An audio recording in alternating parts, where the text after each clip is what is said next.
بسم اللہ الرحمن الرحیم۔ السلام علیکم۔ کہیں انکہی کے ساتھ وجیح احمد صدیقی آپ کی خدمت میں حاضر ہے۔ دنیا بھر میں خارجہ امور کے ماہرین کے گرو سابق امریکی وزیر خارجہ ہنری کیسنجر پچھلے ماہ 27 مئی 2023 کو 100 سال کے ہو گئے۔ ہنری کیسنجر 27 مئی 1923 کو جرمنی کے شہر فرتھ بویریا میں پیدا ہوئے تھے۔ ان کا اصل نام ہائنز ایلفرڈ کیسنجر ہے۔ 1935 تک یہ ہٹلر کے جرمنی کے شہری تھے۔ 1943 میں یہ امریکہ کے شہری بنے۔ کیسنجر ایک یہودی پناہ گزین تھے جو نازی جرمنی سے فرار ہو کر امریکہ آئے تھے۔ ان کی وجہ شہرت امریکی صدر رچرڈ نکسن اور جیرالڈ فورڈ کے وزیر خارجہ کی حیثیت سے تھی۔ وہ 1973 سے 1977 تک اس عہدے پر برقرار رہے۔ اس سے قبل وہ 1975 تک رچرڈ نکسن کے نیشنل سیکیورٹی ایڈوائزر بھی رہے تھے۔ 2002 میں جارج ڈبلیو بش کے مشیر بھی رہے۔ ہنری کیسنجر کا اصل کارنامہ امریکہ کو ویتنام کی جنگ سے باہر نکالنا تھا، جو 1 نومبر 1955 سے 30 اپریل 1975 تک جاری رہی۔ امریکہ کو اس جنگ کی وجہ سے بہت بھاری معاشی نقصان اٹھانا پڑا تھا اور اس کے ساتھ ساتھ اس کی ساکھ بھی متاثر ہو رہی تھی۔ ہنری کیسنجر نے 1973 میں ویتنام کے ساتھ جنگ بندی کرائی اور 30 اپریل 1975 کو ویتنام سے امریکہ کا انخلا مکمل ہو گیا۔ اس جنگ بندی پر ہنری کیسنجر کو امن کا نوبل انعام دیا گیا۔ امن کا یہ نوبل انعام میرے خیال میں جنرل یحییٰ خان کو بھی ملنا چاہیے تھا۔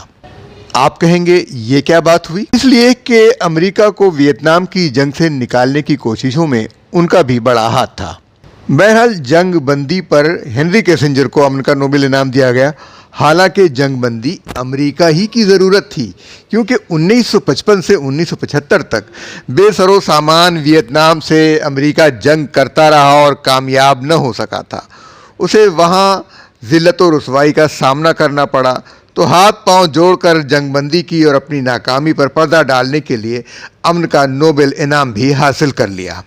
لیکن افغانستان سے امریکہ 100 جوتے اور 100 پیاز کھا کر نکلا ہے۔ ویتنام کے ساتھ تو چین اور روس کی مدد شامل تھی، لیکن افغانستان میں نیٹو سمیت 50 ملکوں کی افواج لڑ رہی تھیں اور طالبان مزاحمت کاروں کو کوئی بیرونی مدد حاصل نہیں تھی، سبھی دشمن تھے۔ لیکن امریکہ کو یہاں سے جس ذلت آمیز طریقے سے نکلنا پڑا وہ دنیا کے سامنے ظاہر ہے، کیونکہ اس وقت امریکہ کو ہنری کیسنجر کی وہ مدد حاصل نہیں تھی جو ویتنام کے وقت حاصل تھی۔ تو میں نے کہا نا کہ یحییٰ خان کو نوبل پرائز ملنا چاہیے تھا، تو پاکستان اور ہنری کیسنجر کا بڑا گہرا تعلق ہے، کیونکہ ویتنام کی جنگ جاری تھی اور چین کے ساتھ امریکہ کے سفارتی تعلقات نہیں تھے، چین جو ویتنام کی سرپرستی کر رہا تھا۔ پاکستان اور چین کے تعلقات دوستانہ تھے اور پاکستان عملاً امریکن بلاک میں تھا۔ یحییٰ خان پاکستان کے صدر اور فوجی حکمران تھے، ان سے بات چیت ہوئی اور ہنری کیسنجر جو کہ اس وقت امریکی صدر نکسن کے سیکیورٹی ایڈوائزر تھے، وہ پاکستان کے راستے چین کا خفیہ دورہ کرنے کے لیے پاکستان پہنچ گئے۔ 9 سے 11 جولائی 1971 تک کیسنجر نے چین کا خفیہ دورہ کیا۔ 7 یا 8 جولائی کو اسلام آباد آنے کے بعد کہا گیا کہ ہنری کیسنجر بیمار ہو گئے ہیں اور وہ گلیات کے پرفضا مقام پر آرام کر رہے ہیں۔ اس دوران کیسنجر بیجنگ پہنچ چکے تھے اور چو این لائی اور ماؤ زے تنگ سے ملاقات کر رہے تھے۔ اس کے بعد امریکی صدر نکسن نے بھی 1972 میں چین کا خفیہ دورہ کیا۔ ایک طرف پاکستان امریکہ کو ویتنام کی جنگ کی دلدل سے نکالنے کی کوشش کر رہا تھا، دوسری جانب مشرقی پاکستان میں جو طوفان اٹھ رہا تھا اس میں امریکہ بھارت اور روس کا عملاً ساتھ دے رہا تھا۔ خود ہنری کیسنجر نے اپنی یادداشتوں میں لکھا ہے کہ ہماری متفقہ رائے تھی کہ پاکستان اپنے مشرقی حصے کو طاقت کے زور پر اپنے ساتھ نہیں رکھ سکتا، اور اس بات پر اتفاق ہوا کہ امریکہ کو اس بحران میں ملوث نہیں ہونا چاہیے۔ یہی وہ وقت تھا جب پاکستان امریکہ کو ویتنام کے بحران سے باہر نکالنے کے لیے مخلصانہ کوششیں کر رہا تھا۔